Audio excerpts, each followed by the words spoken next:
Allez, c'est parti pour le résultat des essais libres du déroulement de la séance. Alors, Leclerc devance Verstappen à Melbourne. Bon, chez Red Bull, on se rapproche un petit peu visiblement. C'est sous un ciel couvert et dans des conditions plus fraîches que pour la première séance que ces essais deux donc se sont déroulés. C'était Sainz qui avait réalisé le meilleur temps. Bon, ça on a vu tout à l'heure. La FIA a confirmé que Alonso et Tsunoda avaient chacun reçu leur troisième moteur. Il s'agit déjà du dernier disponible dans le quota de la saison pour les deux hommes. Même si un des deux utilisés précédemment est encore dispo pour eux, néanmoins, des pénalités semblent inévitables. Bah oui, c'est sûr. Les commissaires de course ont également précisé qu'ils allaient réprimander Sainz pour avoir gêné Zhou lors de la première séance espagnole et cependant convoqué après les UL2 pour avoir été gêné par Stroll durant les UL2. Ce dernier est quant à lui convoqué pour avoir été gêné par Hamilton durant les UL2. Oh là là, c'est pas possible, ça n'arrête jamais quoi. Arrêtez. Les premières minutes de la séance ont vu les pilotes Ferrari se positionner en tête. Verstappen s'est ensuite plaint d'avoir les mêmes problèmes que lors de la première séance, n'arrivant pas à inscrire RB18 dans les virages de manière stable et efficace. Pendant ce temps, les choses allaient bien mieux chez Ferrari. Alors, il a signé Sainz un 19-9, battu par Leclerc 19-7. Mais le temps de Monégas n'a pas été retenu, tenu très longtemps, puisque son équipier a signé un 19-5. Alonso a semblé plus en forme, puisqu'il s'est emparé du meilleur temps, 19-5. 537, tout juste avant la mi-séance.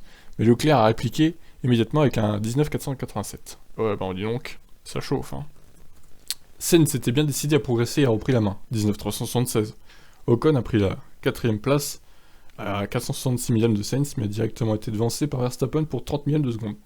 Leclerc a ensuite effectué le meilleur tour de la séance en 18-9, étant le premier à passer sur la minute 19. Verstappen a lui amélioré en prenant la 3ème place à 6 millièmes de Sainz. Perez s'est intercalé entre les deux Alpines à la 5ème place. Verstappen était en train de prendre le meilleur temps, mais il s'est raté dans le dernier virage. Dans son tour suivant, il s'est intercalé entre les deux pilotes Ferrari, à 2 dixièmes et demi du chrono de Leclerc. La séance était interrompue à un peu plus de 10 minutes de son terme, après que Stroll a perdu une pièce de sa monoplace. Encore une pièce perdue. Il est resté 9 minutes quand le feu est repassé ouvert, mais des débris jonchaient encore la piste. Ah bah bravo les commissaires, hein. Même pas foutu d'enlever les débris. C'est lamentable. Et la fin de séance s'est faite essentiellement en pneu médium, plusieurs pilotes ayant besoin de régler les problèmes de grainage avec ce composé C3. Les images de la Ferrari en train de marsouiner laissaient quant à elles penser que la F175 a encore le potentiel de réglage à débloquer. Ah.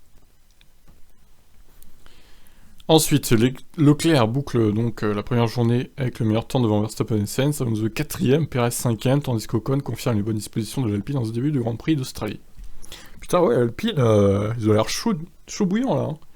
Bottas est 7ème devant Norris. Bon, on va regarder le classement, ce sera plus simple. Leclerc donc 19-8, Verstappen 19-2, Sainz 19-3, Alonso 19-5, devant Perez, Alonso devant Perez, ça c'est incroyable. Bon, après c'est que des essais libres, hein. Vous me direz, bon, il n'y a pas de quoi non plus sauter au plafond encore pour Alpine. Par contre, s'ils font la même chose demain en qualif, je serai en live, hein, je précise hein, quand même, et puis il y aura le résultat juste après, la fin des qualifs. Mais là, bon, je voulais pas me lever pour les essais libres, j'avais du sommeil à rattraper en plus. Donc je me suis dit, c'est bon, je vais faire un petit résumé, pour chaque séance, ça ira très bien. Bon, ensuite, on a Bottas en 1.20.0, 7ème. Putain, mais ils sont où, le Mercedes, là putain, 11ème et 13ème, quoi. Allô, quoi.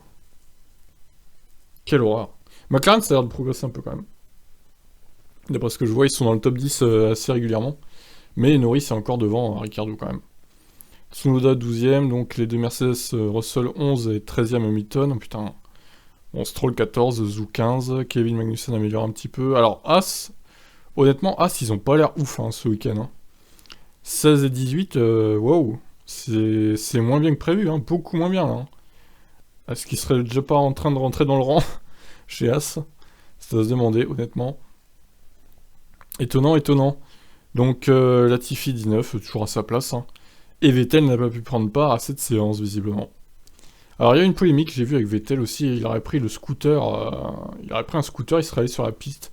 J'ai pas trop compris ce qui s'est passé. J'ai pas vu de vidéo, il faudrait que je vois une vidéo sur Twitter s'il y a... Bon, les photos c'est un peu décent, on voit à peine les voitures en piste en fait. On voit beaucoup les conférences de presse là. Alors c'est là du coup, la rentrée au stand de Vettel après un problème sur sa voiture, problème moteur. Je sais pas si je vais me faire striker ou pas. Sourire. Alors Sébastien, le casque sur le sommet du crâne ne sert je à lis rien pas les pour vous commentaires protéger au lorsque vous êtes non, sur mais... un deux roues. volant est Quelle utile. image, quoi. Sébastien pour Vettel avec donner son l'exemple, scooter. Il aurait été, pour donner l'exemple, Lol. il aurait été plus... Regardez, le scooter Ça plus me rapide fait que la MR22, hein, du coup. Hein. Il va falloir le rendre à un moment donné, ce scooter. Quel tour de c'est Sébastien la star, Vettel. Il hein. salue la foule avec son scoot. Et il va aller juste Il rentre sur au la stand, grille, regardez. il va aller sur la grille. Non. Mais c'est Je voulais lunaire. préciser d'ailleurs que ce week-end, c'est dommage. C'est il y a n'importe pas quoi. de procédure de départ à la fin des essais Mon dieu, libres. quoi. Ah, je vais le mettre en miniature, ça. Vettel en a plus rien à foutre de sa dernière saison. Au jeu, oui. Je pense que là, clairement. Bon, je vais mettre ça en miniature, c'est marrant. Aïe, aïe, aïe, Sébastien Vettel, incroyable. Bon, allez, je vous laisse. Et je vous dis à toutes pour des news. Ciao, ciao.